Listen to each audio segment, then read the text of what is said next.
say the game is getting old. Monday morning and your coffee's cold. Life is not what you want it to be.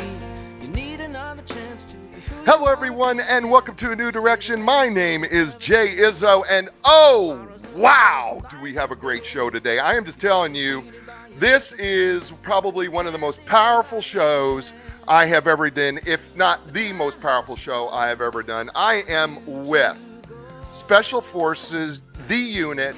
You may know him more as Delta Force. I am with retired Command Sergeant Major Tom Satterly, and I am just telling you, wow.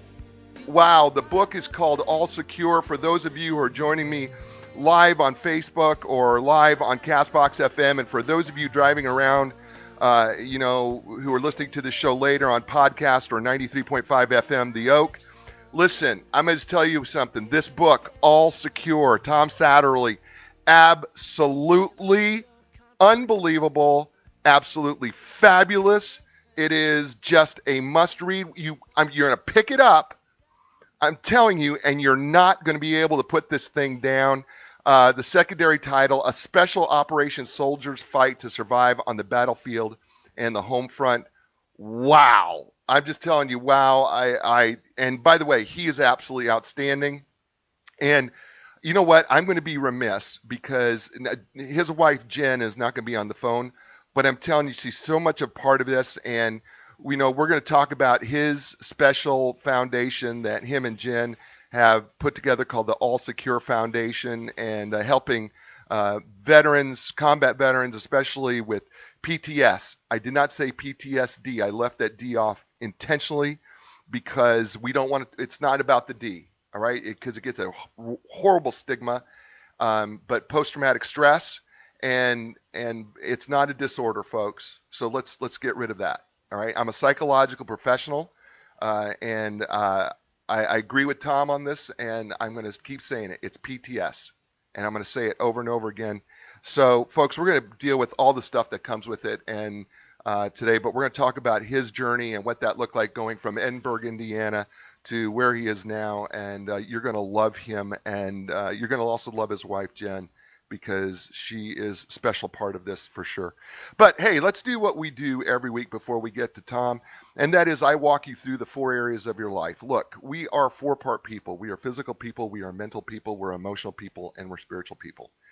And you know what? If you don't believe that, just check in with yourself every day, because I guarantee you that all 4 of those areas are being affected, especially in how we live in today's world, right? We're having to do things a little bit differently because, we're living in a different world right now. And so what I want to do is I usually take people through on a scale of 1 to 10, 1 being miserable, 10 being outstanding. I usually ask you, how would you rate yourself on these areas? And I'm still going to do that for all of you. But what I really want to capture is the idea of what can I do to improve, right? So if your number, let's say it's physical, and physically, I ask you, what are you doing right now? If any of you watch my videos, I sometimes, right now I'm putting, 5-gallon buckets of water on an 8-foot piece of pipe, and I'm doing deadlifts and, carrying buckets up hills and doing all sorts of things with rubber bands and stuff like that. And, there's just things that we have to do differently if we want to stay in condition and stay in shape. By the way, we need to eat a little bit better. We need to put down the fork. We need to be careful about the types of foods that we're snacking on. People are tending to snack a little bit more. We just need to be careful. So on a scale of 1 to 10, everybody out there, 1 being miserable, 10 outstanding, how are you doing physically, right? And whatever that number is, it is that number. I'm not here to chastise you. I'm just here to ask you this question. What can you do to take it to the next number, right? I'm not asking you to go from a 4 to a 10. I just want to get you from a 4 to a 5, or maybe a 4.5. Okay? And what can you do right now? What can you change right now? After you're done listening to the show, right? What are you going to do to change yourself physically? Right? That's right. And so whatever that number is, that's your first number. All right? It is what it is. That's your first number. All right? You got that. Second number is the mental number. And what I mean by the mental number, and I try to explain it this way, is how are you actively consuming information that's making you better, more knowledgeable? How are you actively pulling that in? I read a book a week, and so for me, reading a book a week is how I actively keep my brain engaged. I'm actively consuming information that's helping me be better, giving me greater understanding. Learning, I learned so much from Tom's book, All Secure, of things I just didn't know, and it's absolutely fabulously written too, by the way. But what are you doing? You could take up an instrument. You can maybe learn a foreign language. One of the things that I learned through Tom's book is, they take all these different schools. They're constantly working their mind, and they're constantly in training, constantly doing things, not just with their bodies, but they're also training their mind as well. So on a scale of 1 to 10, how would you say you're doing mentally? All right. And then again, whatever that number is, it is. But then I want you to think, what can I actively do to be able to take it to the next level? Okay. Then you got two numbers. So now we got a third number. It's the emotional number. And the emotional number is different than the mental number. And the emotions are those things that either that we control that affect us or that we use to tap into others, right? And so, emotions have a huge range. Sadness has a variety of range. Sometimes we feel weepy, sometimes I feel wailing, sometimes I feel sad, sometimes I feel melancholy, right? Sometimes I feel low. But happiness has a variety of different, levels too, right? Sometimes I'm elated, sometimes I feel wow, sometimes I'm laughable. So there's just a variety of things. So we got to get a control of how we feel. And then second of all, how well we are to tap into the emotions of others. Let me just say that about those two things. First of all, when it comes to our emotions, we can control them. The circumstances don't dictate what our emotions are. We dictate how our emotions are. We can control our emotions, and I say this all the time. You could kick me in the shin as hard as you want. I have a variety of responses that I can make if I really want to choose them. I'm not saying that it's always easy. I'm just saying that I can choose them if I train myself to be able to choose my emotions. By the same token, I have the ability, if I will shut up long enough, to be able to relate and understand the emotions of other people. Right? So on a scale of 1 to 10, how do you think you're doing emotionally? And then what can you do intentionally to change your emotions? Right? And then finally, there's a spiritual area. And people often say, what's the spiritual area? Well, if you remove the emotional, the mental, and the physical, anything that's left is really the spiritual area. You find that people have a variety of ways of how they get to a sense of inner peace or a sense of inner calmness or a sense of joy, which is different than happiness. And it comes from a variety, people use a variety of different resources to do that. Sometimes they pray, sometimes they believe in God, sometimes they do meditation, sometimes they do nature. Whatever that may be, there is a spiritual element where, even music can touch the soul, you know? And so, how is that spiritual area working for you? So if it is God, how is that relationship working out for you? If it's meditation, how is that working in terms of being able to put you in the right place? And what is that number for you? And then how can you make that better for you? So now you got four numbers, right? Those are like the legs of a chair. And if you think about it, if those four numbers are out of balance, it's like sitting on a chair in an awkward position, and that's never very good for your posture. By the same token, if the chair is too low, right, again, it's hard to sit at a normal table and eat food when you're sitting so low, and it's also not as good on your posture as well. So the whole idea is to bring up all four areas of your life, try to bring them up in balance, and get them to the right height so that you can be the best person that you can be. And by the way, I just have to say that the person that I'm about to introduce to you is absolutely awesome. And I think he's one of those people who would probably say right away, I agree with all four of those areas because he has had to deal with all four of those areas. His name is Tom Satterly. He was born and raised in Seymour, Indiana, and joined the Army with the hopes of seeing the world. Right? 25 years later, he retired as the highly decorated Command Sergeant Major of Delta Force and the most elite and secretive U.S. military special operations unit. Tom fought in and was portrayed in the Oscar-winning 2001 film Black Hawk Down, which was the longest sustaining firefight since Vietnam. Um, Tom has been deployed countless times around the world. Matter of fact, as he says in his books, there were so many missions that they ran all together, and it was hard to know when one started and one ended. It was just the way it was. Um, he led hundreds of hostage rescue and direct action missions to kill or capture terrorists and highly valued targets, including the capture of Saddam Hussein. Tom currently serves alongside his wife Jen Satterly as co-founders and chief program officers of All Secure Foundation, which serves special operations combat warriors and their families to help them heal from the invisible wounds of war. In addition to the All Secure Foundation, Tom and Jen also operate Virago, a platform for women who are in a relationship with a special operations combat warrior who is also suffering from PTS. Tom currently resides with his wife and his two stepchildren in the Midwest, and Tom's son Thomas is proudly serving in the United States Army. So, ladies and gentlemen, please welcome to the show, and please welcome to A New Direction, Tom Satterly. Tom, welcome to A New Direction. Hey, thank you, Jay. I really appreciate you having me on, and thank you for all the kind words you said. Absolutely. So, look, this book is extraordinarily powerful. I told you I've actually gone through it twice, and I was just blown away. But I'm also a psychological professional. So the other part of the I'm also looking at the psychology of it, and I know that when I say that doesn't bring back necessarily good memories for you of psychology professionals. But I was looking at this because the whole book kind of centers around a particular theme that happens for you, because really you started out being bullied as a little boy. Yeah, certainly not a good time in my life. It passes for most people, and a lot of people get bullied, but it kind of stuck with me, the way it was drug out over time.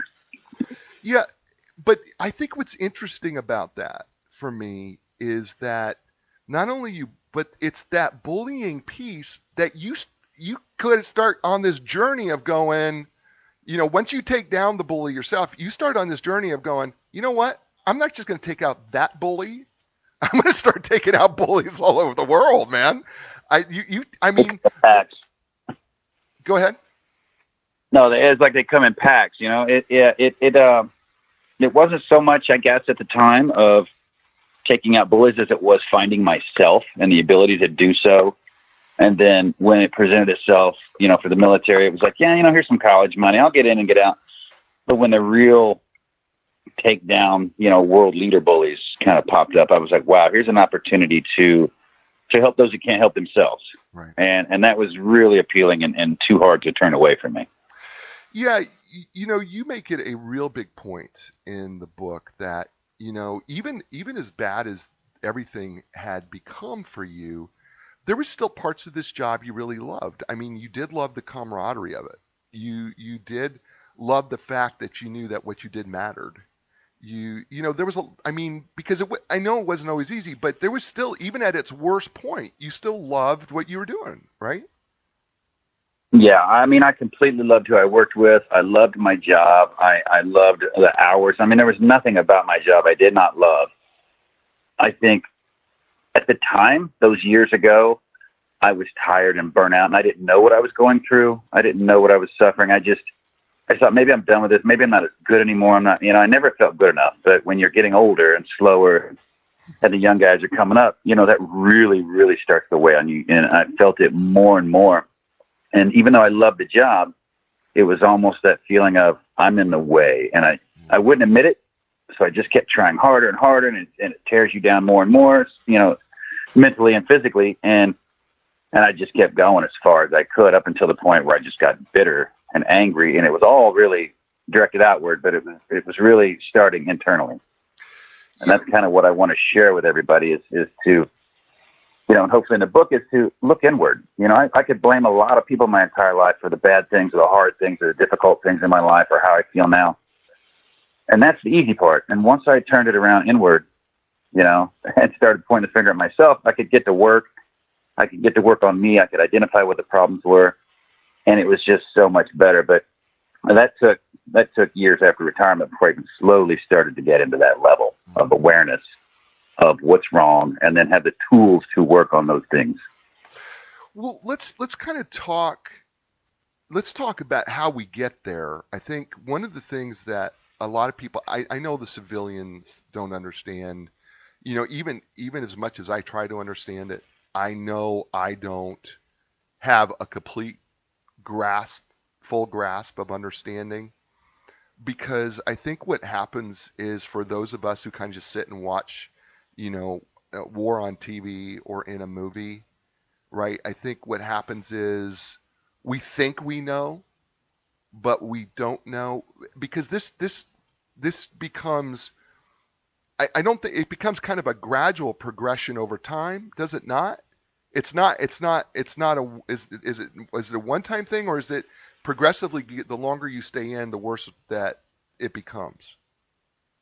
I think that depends on the situation and the person Okay. that it happens to, because people take different levels of stress, and they can recover quicker, or through training, mitigates risk, mitigates your fear of something.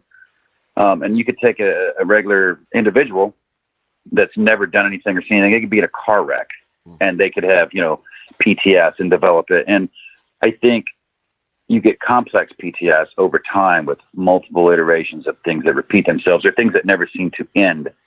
And I found my mind always looking for, the end of a story. You got the beginning and the middle it's already used to, but the end of the story's not here. So my mind finishes it for me. And it always seems to be a negative ending for me. For years, it was, everything was going to end up bad. I was a pessimist. I had zero empathy. I didn't care about anybody's problems because they got themselves into it. And I was literally not caring for anyone else for a while. And it honestly stemmed from not caring about myself. I mean, I cared more about other people and took care of more people than I ever did for myself.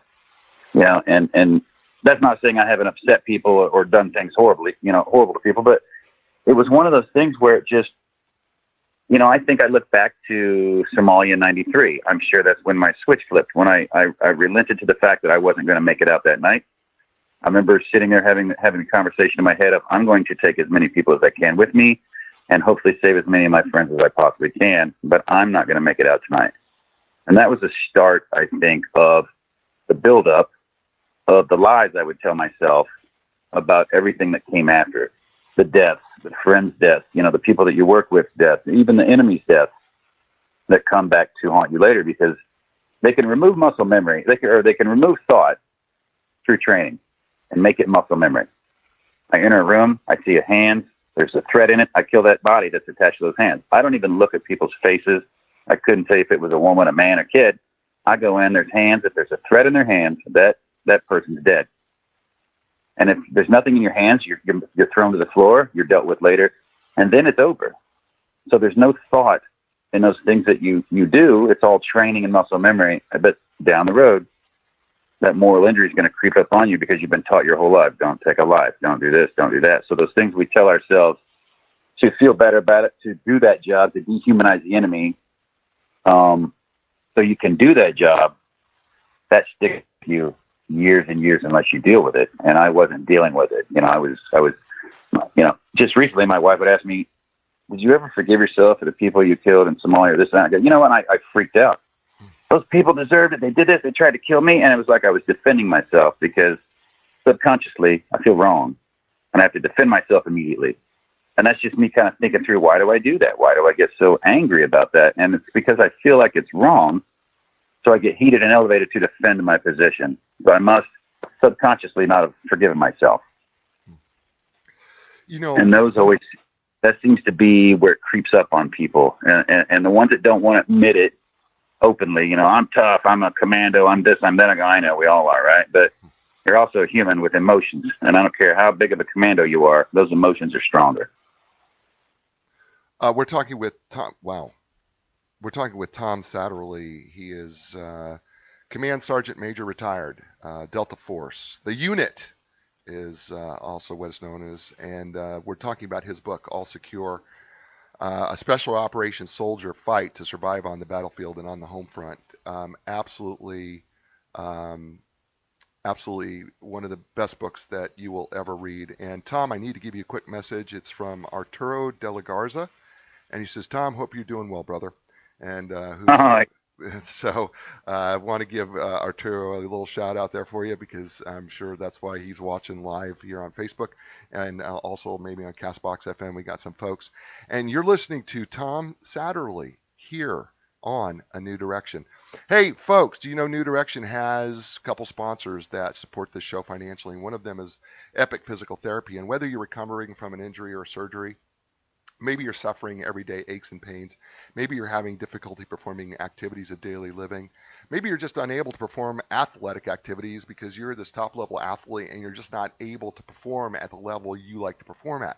Or perhaps you're just looking to improve how you feel and move. Look, the elite team at Epic Physical Therapy will provide you with a customized treatment plan tailored to your individual needs.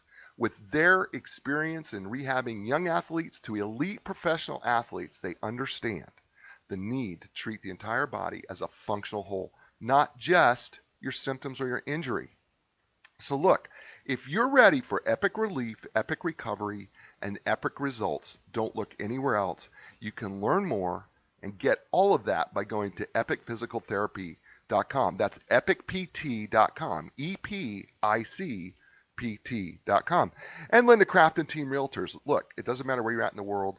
Linda Craft and her experienced professional team can help you find the right real estate professional in your area to help you either sell your home or buy your home. The reason why they're able to do that is because they are connected with real estate professionals all over the world, but they are connected to not just somebody who works for a company, because Linda Craft and her team are locally owned and operated. They are not connected to a national firm, so they literally seek out the best real estate professionals in your area that will help you make the best decision possible for you and your family. And here's the thing, their clients, their customers say this about them, and you know what it is? Their customer service is legendary. That's right. That's what their customers say about Linda Craft and her team. So look, if you're ready for legendary customer service, don't look anywhere else. Start with the legends of customer service at Linda Craft and Team Realtors. And you can learn more by going to lindacraft.com. That's LINDACRAFT.com. And we're back here on A New Direction with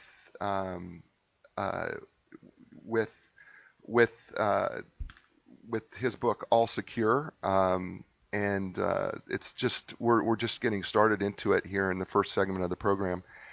So Tom, I think one of the things that you just said in the last segment was really important, because I got the same sense too when I read the book, that the reality is that the switch really flipped when you were in Mogadishu, Somalia, and I guess that's 1993, and so that's when I guess you're in a battle for 18 hours, and there's all sorts of chaos happening. A Black Hawk, not just one Black Hawk went down, right? 4 Black Hawks go down.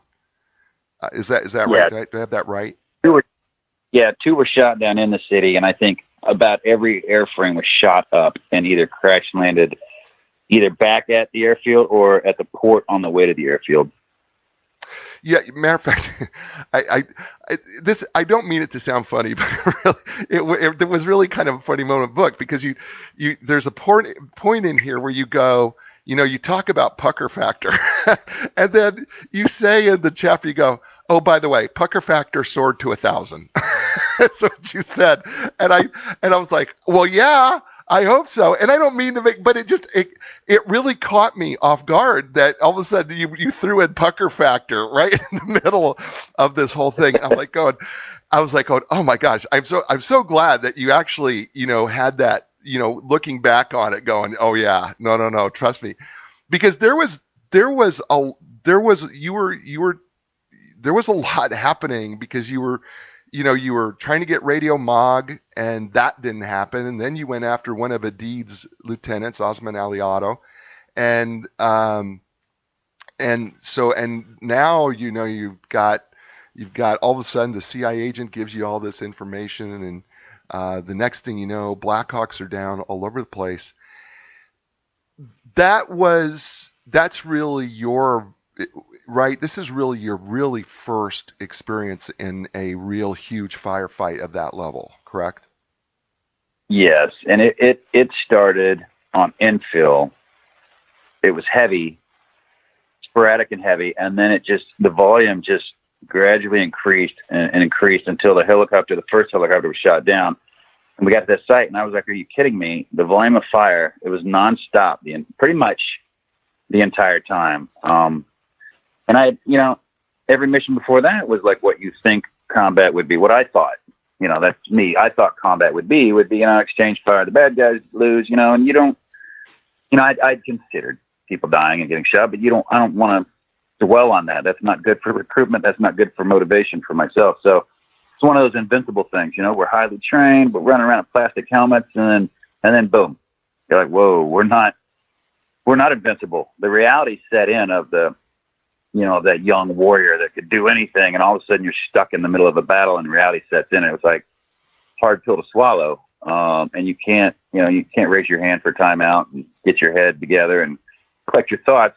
You're still in the middle of it, and everybody wants you dead. So it was a hard change for a young guy who had never really seen combat other than, a couple of missions before that with a few shots fired here and there.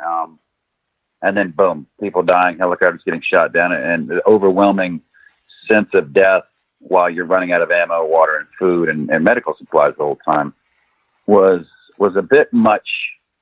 I mean, I would, for any person, any operator there, I've spoken to pretty much most of the people that were there recently, a lot of my close friends, and they were like, yeah, I didn't think I was going to make it. I was terrified. It sucked. I mean, all those things you say that are hard to say that you think other warriors are going to put you down, like, oh, you were scared and terrified and you thought you were going to die. You should be out fighting and killing people. That's easy to say. It's easy to sit back on Monday morning quarterback when you've never done it. But, I joke about walking into a room and saying, hey, who wants to get in a firefight with me? And anybody that raises their hands, I'll take everybody else. Because they've either one and don't want to go there, and the other guys have never been one and they're excited about it and they think it's a good idea. I don't want those guys anymore because they haven't figured out bullets fly both ways. Right. We're talking with Tom Satterly. Actually, let me correct that. That's Command Sergeant Major retired Tom Satterly. His book is All Secure here on New Direction. Yeah, I think, I think what happens is people have some idea. I keep saying this over and over again. You really don't have an idea. And to think that you do, or to think that, oh, that would be so much fun, or to think that would be great, or I'm like going, you got to read this book, folks, because the details in this book will make you think twice. All right. I mean, I'm just telling you, the details in this book that Tom puts out will make you think 2 times, if not 4 or 5 times. And if it doesn't wake you up real quick and go, oh boy, because one of the things that you say over and over again in this book is that the sights, the sounds, never left you, but one of the biggest things you said, and of course this is true research, we know this psychologically, but the smells were horrible. Yeah, I can't bleach clothes anymore. My wife bleaches clothes. I smell in the house. Immediately, I'm in Somalia for October, sand and blood and bleach everywhere. In the morning sun, as it heats up on the tarmac, immediately brought back with that smell. It's a powerful stimulant for my brain to go back to that time. And I've had to work to accept it, to not let it overwhelm me. They're memories, and they're bad ones, and it's a long time ago, but that always leads me into not so long a time ago. And, oh, by the way, I still have friends in the military now who are deploying overseas repeatedly at a time, and then every now and then you get word, hey, so-and-so's dead, so-and-so died, or so-and-so killed themselves. And it's like, wow, it just keeps on going. It's never ending unless you deal with it. And the people who don't deal with it will suffer until they do. And I've spoken to people who fought in the Battle of the Bulge recently. Some 90-some-year-old gentleman We sat at his table and cried after I spoke because he had never gone out and asked for help. And he was going to go out and get help the next day after my speech, along with a Vietnam vet who said, it's been 20, 30 some years. I've been suffering. I'm like, well, not as long as him, but at least you caught on now. I tell the new guys, go now. Go get those tools now, whether you need it or not, because you're going to need it down the road. At least you'll have them now. At least you'll be studying for that test a bit before you get delivered that test to take. But you will have to take that test one day. One of the things, though, you said, and I'm hearing you loud and clear, but I think one of the things that you said in the book that, kind of really struck me was, you knew that there was something especially after Mogadishu, you knew that there was something that the switch had flipped, but you didn't dare, because when the psychiatrist came to you as you guys were about to get loaded back on the plane, that psychiatrist said to you, guys, what may happen here is you may lose it. You may find yourself crying, in an odd time or an odd place, and it just may come out of nowhere. And yet you tried to keep it all in, and you guys didn't talk about it because you were also afraid of losing your job, because as you make it really clear, you're constantly being assessed to stay in the unit, and you don't want to leave it. Right, and didn't want to break down in front of a friend. We're joking. We're laughing at the therapist, at the psychologist. Like, what's he talking about? He's a cool dude. I mean, what do you mean we're going to break down? That's crazy. This is over. And once we're home, we're even safer. And almost as if he knew what he was doing and saying, the moment I walked into my house and my wife asked me, so how was it? I immediately broke down and started just bawling and babbling. I couldn't even talk. And I remember the next day I'd tell my friend, like, wow, well, that happened. It was as much as we talked about it. And he's like, yeah, I had one of those episodes. And I'm like, that was it. That was as much as we talked about it. I put it away, never brought it up again, other than when me and my friends would sit around and drink beer on 3 October and talk about the lives we've lost. All we did was really drink, tell stories, and get drunk. And that was it. There was no therapy. There was no discussion of how we felt. It was always just honoring the fallen. And I just thought that all those feelings that I had was what it meant to be a warrior. And that's what made me a warrior, was to not care, to not have emotions or empathy. And that way you could go around the world and just kill who you needed to kill and not even bother with it. And wow, I was so wrong. And that's what I just want to share with the people that have gone through it, and then share with those who are going to go through it, that I know what you're thinking. I was a guy sitting in that chair looking up at somebody talking to me, and I tell them all the time, I know who's this old guy, who's this 52-year-old has-been, who used to be a guy. I'm the new guy coming up. I can't wait to get out there and get at it. And I'm like, look, I know what you're thinking, but just put it in the back of your head for that day that you're going to need it. Trust me. Like everything else I would teach you, that you would listen, wholeheartedly listen to me on shooting and CQB and how to take a life. Why would you not listen to me the same on how to protect your own life and save your own mental health? Yeah, it's hard. I think it's hard. Listen, as a psychological professional myself, I got to tell you, it is hard for us as human beings, and at that level, it's even more difficult, at your level. But it is so hard for us to come to grips with our own stuff. I say regularly, you know what? We all carry around a big, huge garbage sack of crap over our shoulder. We all do. That we have stored a whole bunch of stinky stuff in. And we don't like to open it up because it stinks. And for some of us, whatever that crud is that we have in there, every now and then what happens, something comes along and it stabs the back end of that sack, and some of the crap leaks out. And it stinks. And we all have it, but we also don't like looking in it. And the only way we actually can be able to empty that garbage bag is we actually have to start looking at it for what it really is, right?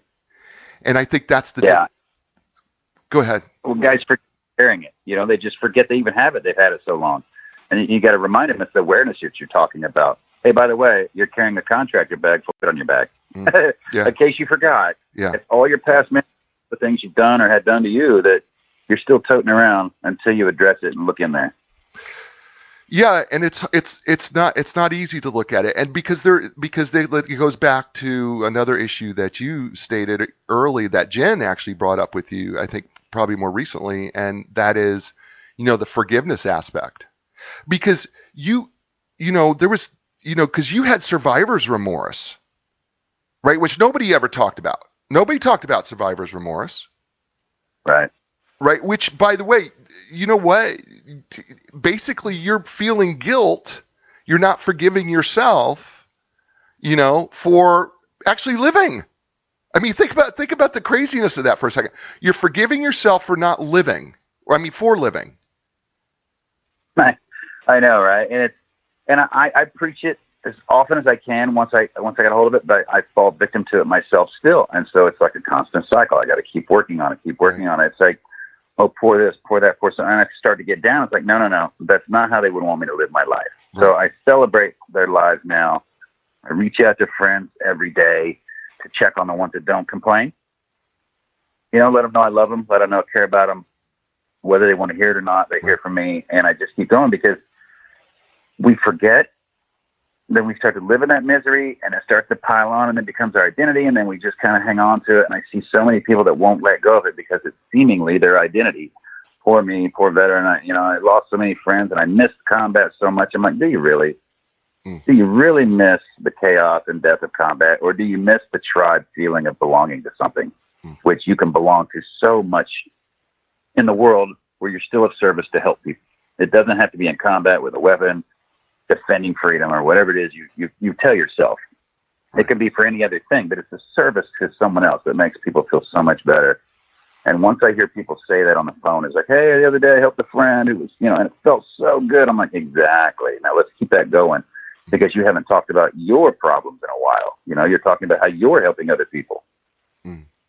Yeah. By the way, we're talking with Tom Satterly, actually Command Sergeant Major retired Tom Satterly. His book, All Secure. He was Delta Force for 20 plus years and otherwise known as the unit. And we're talking about, combat veterans, especially special ops guys and gals like him, and who have gone through battle and then come home, and then they have to deal with all the after effects, not just for themselves, but they also have to deal with the after effects of the families, and the struggles that they have to deal with. And Tom, one of the things that, as I'm reading the book, right, you bring this out too, is that, you're doing anything that you can do to try to not remember, so you drink more, and then the drinking gets even more, and then it gets even more, and then there may be the pain pills because you're in pain, or there may be the combination of the Ambien with the RIP energy drink, right? The one story that really stood out to me is, the one story that really stands out to me is, I think it's in, was it Yusufia that you were in, and the guy, you're in the middle of a battle somewhere, and one of the operators that you've kind of lost touch with is literally talking to cows. And then it's later found out that it was the combination of the Ambien and the high energy drinks, right? Do I have that right? Yeah, exactly right. I answered those things back then with anger. What are you talking about? And I'm in charge, and I got to get a hold of these people. And then I look at it, and I'm like, oh my God, this did happen. In count, never think of. And it's it's a funny story now that it's over and everything turned out okay. But man, yeah, taking something so often that you don't know you're taking it, so you take it again. I mean, it wasn't like, I don't think this person was taking them because they're not the kind of pill you take to feel good, really, as much. It's the kind of pill you take to kind of relax and go down. And fighting it could be fun, but to continually taking it in the day and then going on hits and not knowing you're taking it, I was like, wow, the memory is gone. The thought process is gone, but yet their muscle memory is there enough to do their job. They're still roping down, a helicopter. They're in a firefight. They're chasing bad guys. And then, oh, by the way, let's go chat with the cow. And I'm trying to suppress fire with an AC-130, but I can't because I got one guy missing. And they go find him talking to these cows to bring it back. I'm like, okay, he's dehydrated. This guy, I didn't know at the time. Right. I just figured he's dehydrated. I'm going to put him out with a wounded guy, and we'll keep going. But when I got back to the house in Baghdad and went down to the basement and just kind of look around, Ambien laying around, just laying around everywhere. I'm like, man, I really failed to check on my people. I just, check on your strong friends. I thought you guys were okay, right? I mean, the same with kids. When you go to, you leave your kids alone. Well, I thought you were fine. And then you find out years later, no, they were struggling the whole time, but you didn't check on them because you thought they were okay. Right. So I really stress communication and checking on your strong friends, whether you think they need it or not, because nobody runs around and tells people, I need help, especially our types. Right. Man, we lie to you about needing help. So we're definitely not going to admit it. It's interesting on page 233 of the book. I'm just going to give this quote. You said it struck you that we were all addicted to the pills, to the energy drinks, to the lifestyle, to the cycle of rage and hatred. I had done my best to protect my guys from the enemy without realizing that sometimes the enemy was ourselves. That's tough to hear again. Yeah. That was a realization for me when I fully absorbed it all, that I'm in charge. I'm supposed to set the example. But how do you set the example when you're just as involved and just as addicted to the adrenaline and the rush and the drinking and the pain pills and the Ambien, everything you're doing to blend in and fit in and hide what it is you think you're hiding? As a leader, we should be fully seeking out what's wrong with our people and help them with it, help them be healthier. I mean, they're great warriors. There's nothing wrong with them other than themselves and the feelings and emotions that they don't want to deal with. But I explain to people now, hey, you go to the range to get better. You go to do CQB daily to get better. You want to hone those skills down to the fine, the hair, the milliseconds to be better. And that's important to you. But if you're struggling with anything, that can erase all of that, right? So why not work on every aspect to be a complete and fully healthy, holistic warrior who is mentally healthy and physically healthy and able to do their job and continue on? And then take that break when it's needed and not worry that you're going to be passed on. That's hard to sell to some people. You wouldn't have sold it to me back then either. So I understand the struggle that I'm having fighting uphill to bring awareness to people who don't want to be aware of any weakness that they consider a weakness in their lives. We're with Tom Satterly, author of All Secure, Special Operations Soldier Fight and Survive on the Battlefield and the Home Front. And you're listening to him here on A New Direction. Hey, folks, listen, New Direction sponsors, you know them really well. Epic Physical Therapy, right? They're my physical therapists. I've had several knee surgeries, shoulder surgeries. I've ripped all the rotator cuffs off my shoulders.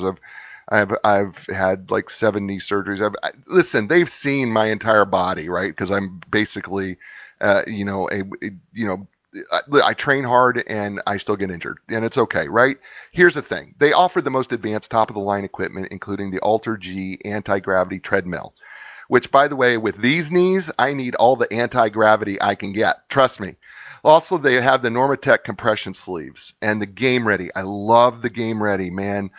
Ice cold water flowing right through your legs. It's just compression. It's amazing. I love the Game Ready. Also, here's the other cool thing.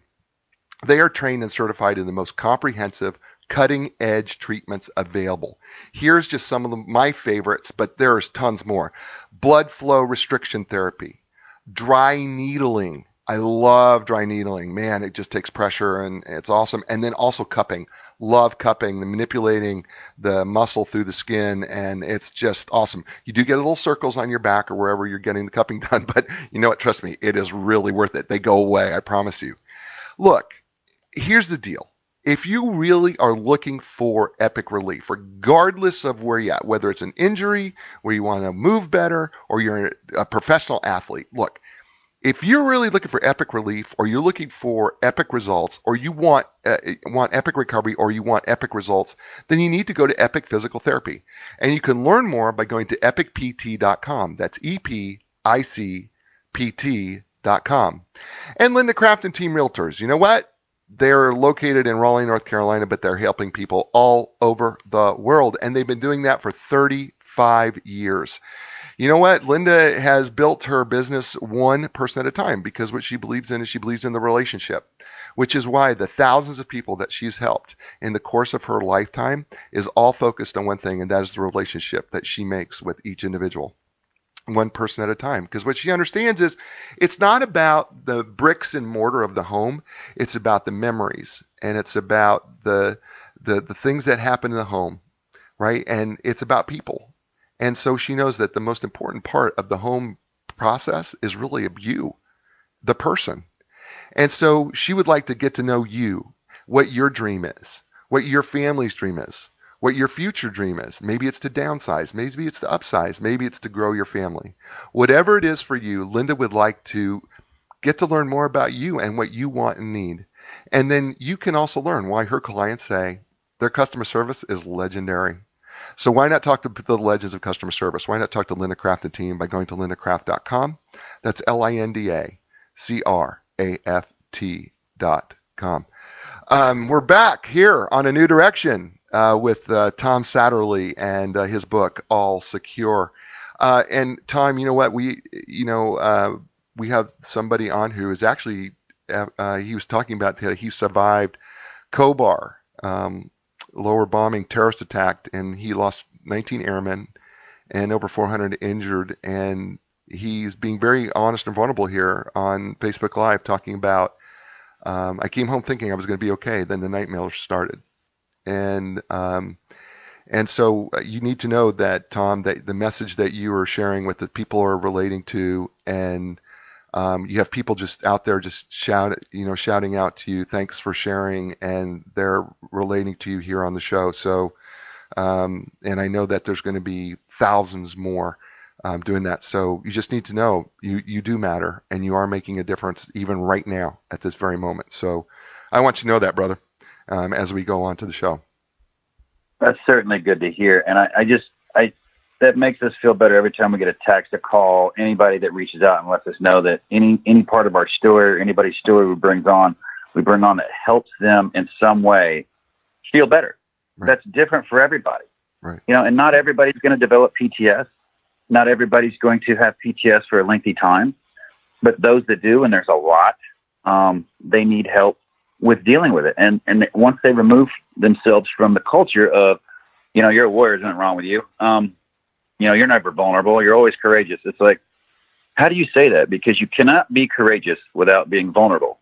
There's nothing very courageous about fighting from a defended position, where nothing can happen to you. Right. So knowing that you're vulnerable, going out that gate to go into the city that wants you dead, or full of a lot of people who want you dead, right, is vulnerability.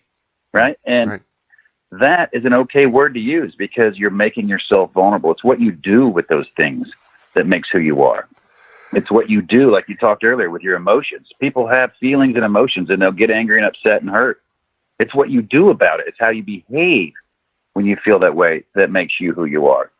If you lash out every time you get upset and scream and punch and grab people, yeah, that's who you are, right? That's what people are going to think you are, and that's going to tear you down as well. Those bullies always get torn down later. They tear themselves down because everybody knows that's not right. A lot of people are raised that way to be bullies.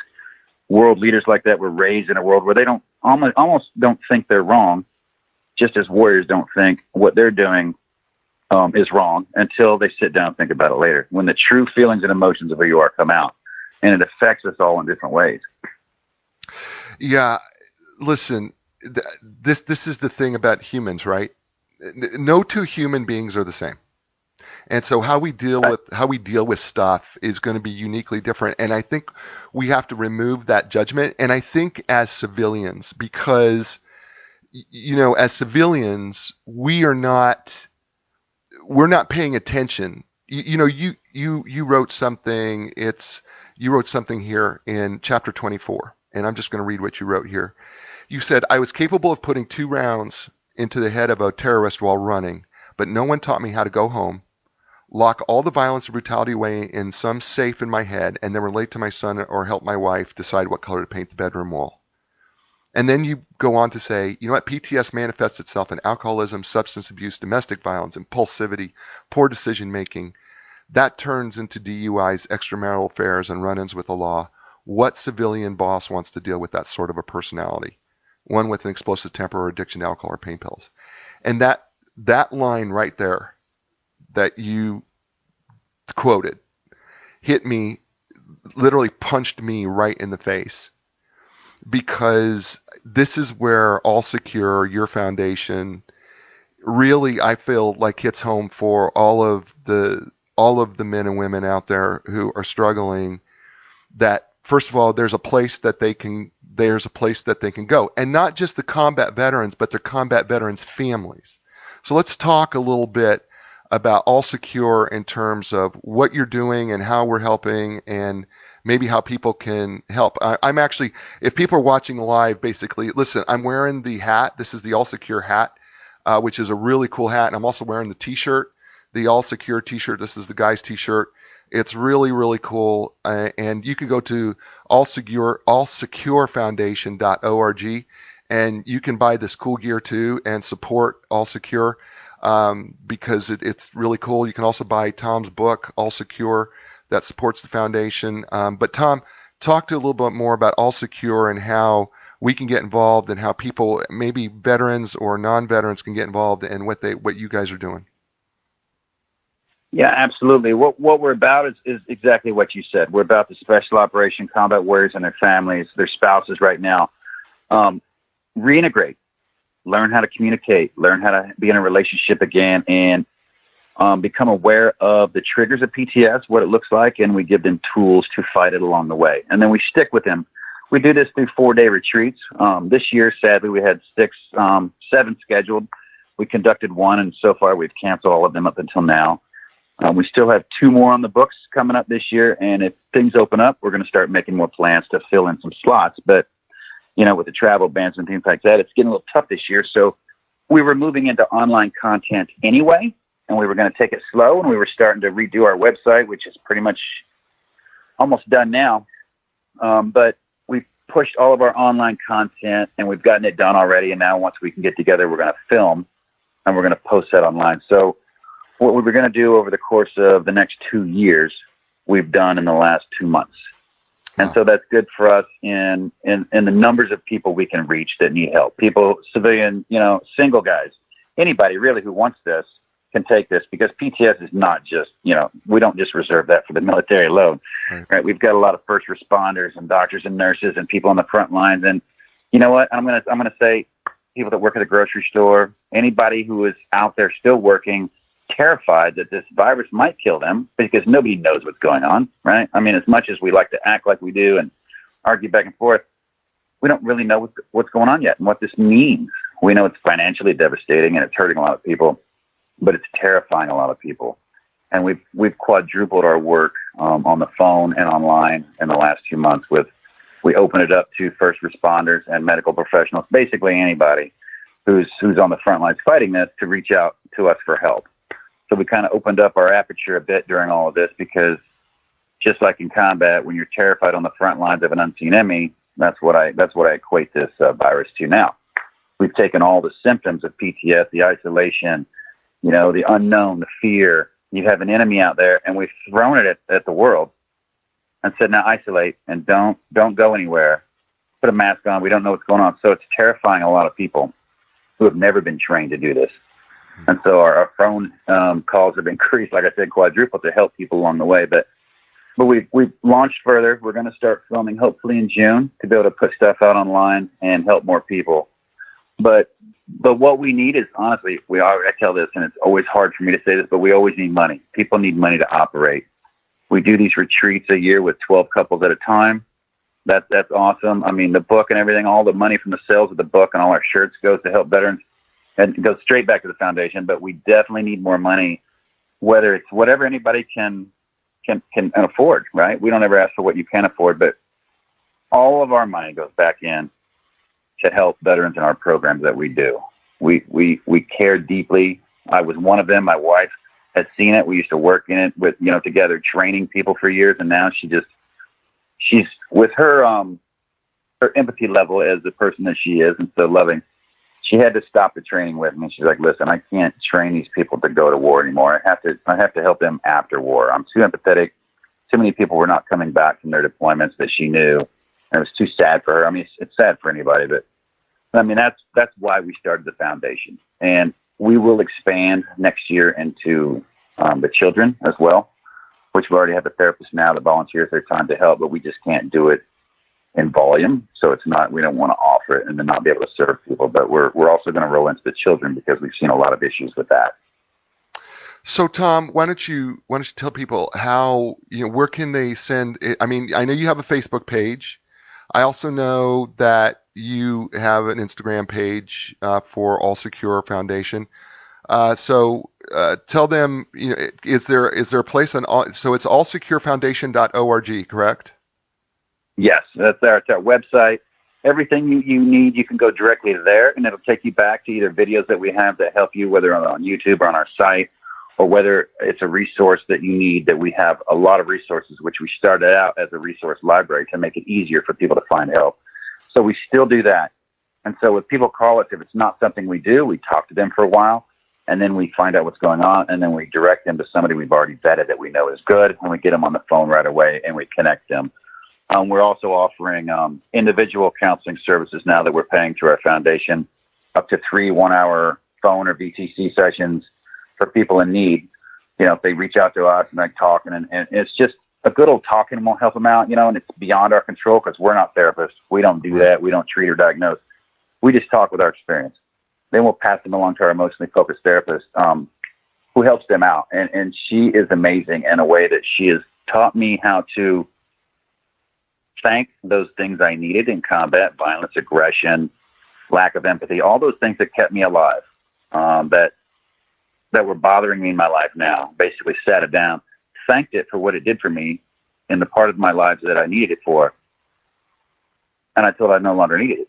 I don't need you to help me tell the kids to do the dishes. I don't need you to help me in a conversation with my wife. It doesn't work out that well. When Crawler, my call sign, comes out, right, we kind of break it down now. Is this Crawler talking or is this Tom talking? When it's Crawler talking, Crawler doesn't get to talk to the kids or the wife that way. Then we got to get Tom back here to talk to the kids and the wife, because Crawler is a combat warrior who gets things done right now no matter what. And all these feelings and emotions that go along with it have to get thrown aside. So I've learned to remove that. And that's what I want to help people with is that, you needed it. You don't need it now. You live in the world of possibility versus probability of violence. So you can get rid of some of that training and remove that thought that everybody has. Well, do you feel like you're less of a warrior? What if you ever had to draw upon those experiences again? You know what? My training's still there. That warrior's still inside me. He's a little dusty and a little rusted, but I can still pull it out and be still more trained than most people that are going to approach me. So I don't need to use that excuse, well, I want to stay a warrior till the day I die, just in case. Because you know what? You need to be there for your spouse and your family, and you need to be that person that they need, that loving, caring individual. Tom Satterly, I'm just in awe. I'm just telling you, I'm sitting here, I'm listening to you, I'm just in awe of everything. Brother, do you know we've been on for an hour? No. No. We've been on for an hour, and I want to tell you, this has been one of the most inspiring, one of the most important shows I think I've ever done, and I want to thank you from the bottom of my heart for you being so honest and vulnerable. I want to thank you for, and Jen too, because she got me my gear, before the show and everything, and I want to thank you for the people that you're helping. I believe in what you do. And ladies and gentlemen, you can go to allsecurefoundation.org, make a donation. Yeah, I said it. I don't ever say that. I'm telling you. You know what he said to you? He said, you know what? He said that what they need is money. And the truth is, they do. And so I am asking you, please, it's Memorial Day weekend coming up. And I know some of you things are getting relaxed and you're thinking about going to the beach. You know what? Instead of maybe buying that extra 6-pack or that extra handle or that fifth or whatever, why not send it over to All Secure Foundation? Because you know what? They need it. And I believe in what they're doing. I believe in everything that they stand for and what they do. And we've got a lot of guys and gals out there who are dying internally. You may not see it. I may not see it, but they're dying. And we have a responsibility I believe personally that we have a responsibility here at home to be the warriors for them that they've been for us on the road when they come back. And so we need to do that. So Tom, before I let you go, I'm going to ask you one last question, all right? And the show's called A New Direction because we try to help people find a new direction in their life or their career, their business, or just a different thought process and success and leadership.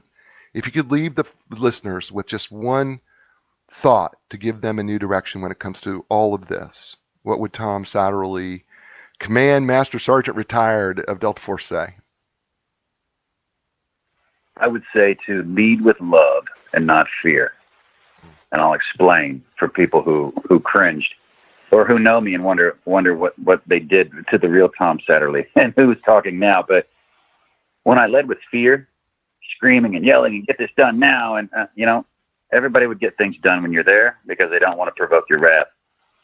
But when I figured it out and led with love and got to know who my people were and who worked with me and personally got to know them and fully and holistically, they would do anything they could to make me look good, to make the mission work, and to further along our objective, because whether I was there or not, because they wanted the mission to succeed, they knew I cared about them and they felt heard and seen. So lead with love. You can be a leader and still love your people and lead with love.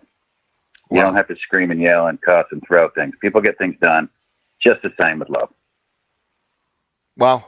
I don't know what else to say. Folks, you know what? That's the show. You heard it. Tom Satterly. I always say be inspired, but I'm not even going to say that. I'm going to say lead with love. I'm just going to go right along with him because you know what? He's right. Folks, we need to lead with love. It starts with us. Doesn't start with anybody else. As I say to you every week, you know what? I thank you for listening. You've been a great audience. Thank you all over the world for being a part of this show. I never dreamed that we would be where we are at, but I appreciate every one of you, wherever you are, wherever you're listening, whatever you're doing. Thank you so much. I am so grateful for every single one of you. Thank you, all of you. And thank you, Tom. Thank you, Jen. Thank you, all the people who support All Secure Foundation. Thank you, all of our veterans everywhere. The families who have lost loved ones. God bless you. I mean that at the bottom of my heart. And we thank you too, families at home, for doing what you do. So as I close the show, I say it the same way every way, and I will say it again this week. You know what? I will see you next week with another great show, another great guest. Have a safe weekend. I will talk to everybody soon. Ciao, everybody. You can find the strength to go a different way, yeah. The time has come for a new direction.